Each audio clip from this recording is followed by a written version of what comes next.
Congratulations. How pleased are you with that first win here at Chelsea? No, really pleased for the player and all the people.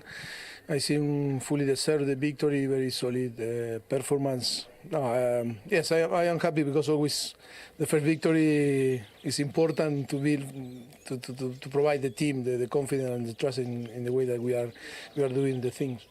Yeah, does it feel like a bit of relief off your shoulders to be so dominant, 3 great goals, a clean sheet as well? How much did you need that, do you think, as a club, a fan base? I think we need to feel that. I think it's important because feeling that, I think we can build something important. I think the trust and the confidence that is going to provide this victory is about to use for the future and for the next few games and until to the international break. I think it's important now. But yes, I saw that in the last 9 or 10 games Chelsea didn't win. And that is why it was important today to win, even if we deserve and we were solid. But until to the end, always, it's about to be focused and then not concede a goal. Always is important to the clean sheet. I think it's important too. Yeah, for a while at 1-0, it was a bit closer. Luton had a couple of chances. So how pleased were you that your team found that confidence to go and get the second and the third goal? I think today they didn't create the chances that we saw against Brighton. I think when we saw Brighton play on the precision, they are capable to create many chances. They use really well the 2 striker and the crosses. They are very dangerous. But I think we control really well the situations. We didn't concede too many shots on target. We didn't concede too many chances. I am so pleased because only we can grow with this type of result, being positive. I think the team played really well against Liverpool and West Ham, but we didn't get what we deserve. But I think today the performance was solid.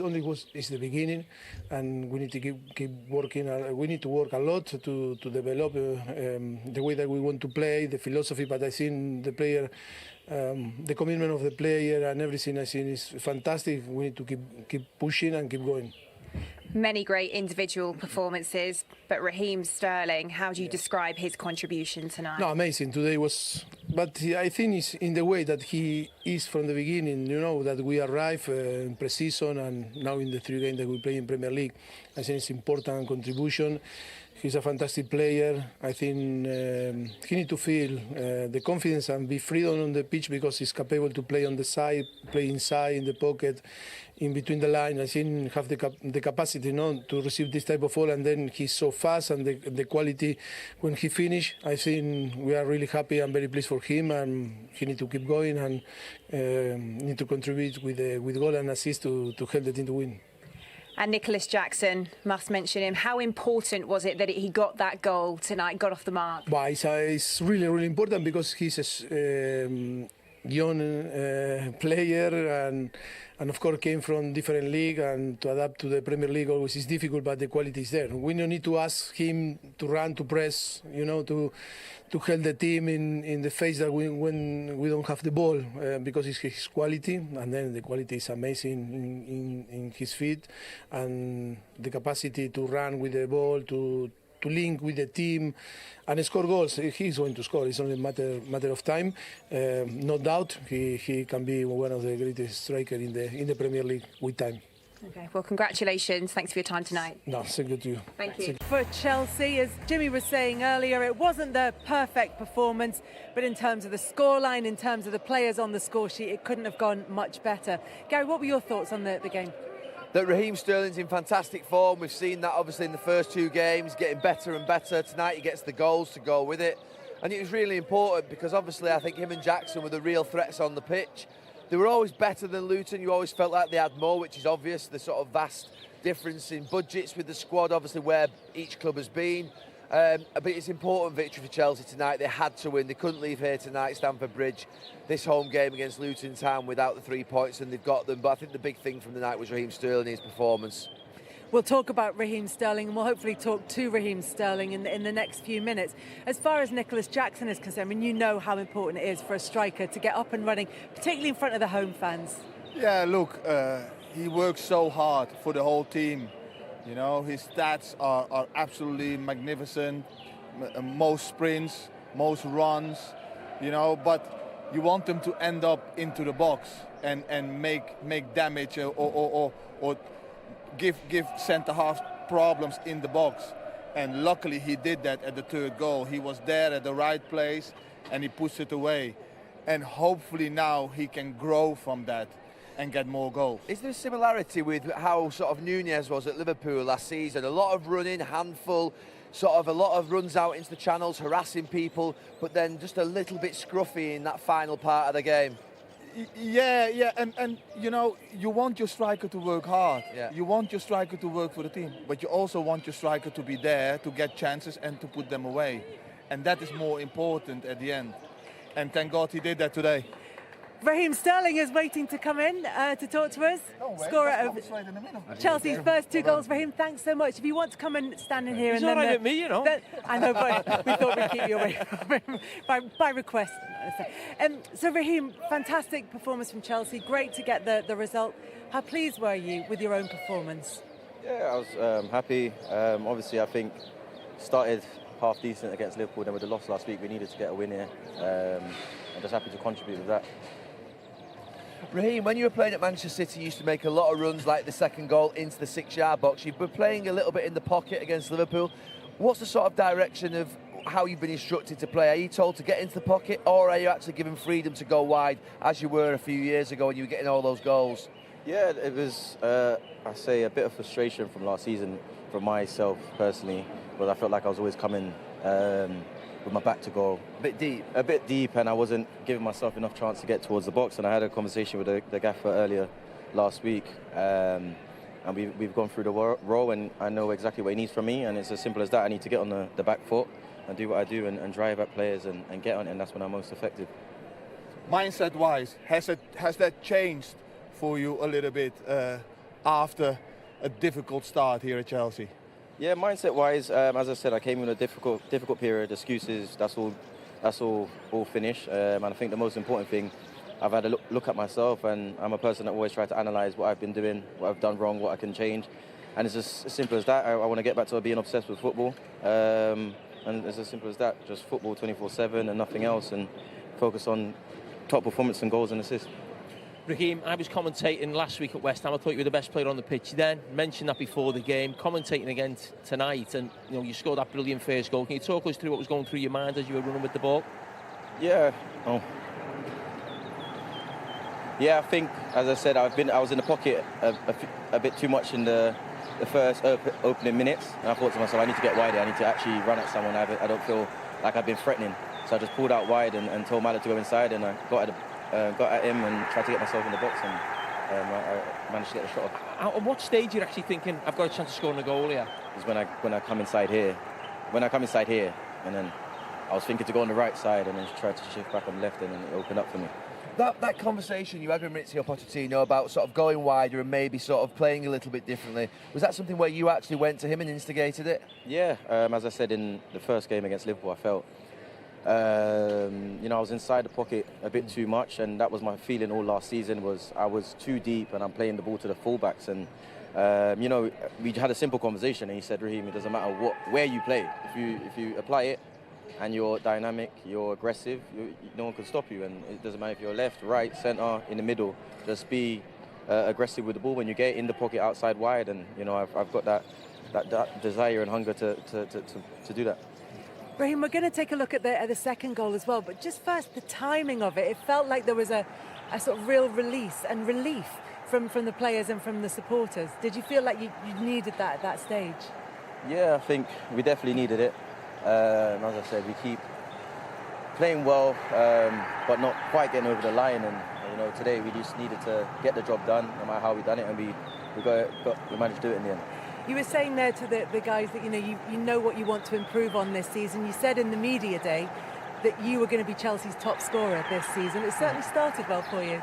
Yeah, as I said, it's a target I set myself. It's something I know I can do. It's just I said it. If I'm 100% at something, I know what I can do, and that's what I'm doing this year. It's just 100% focus on scoring goals and helping my team.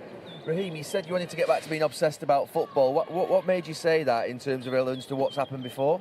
Yeah, I said a lot's happened in your career. You got a new challenge. Coming to a challenge is difficult, and then your head could be a little bit blurry, and sometimes you need that clear vision to see exactly what you do, what you want. And my love for football is too much to kind of, at this age, 28, kind of fizzle out. I want to make sure I'm, maintaining that standards I've set myself over the last couple of years and keep going.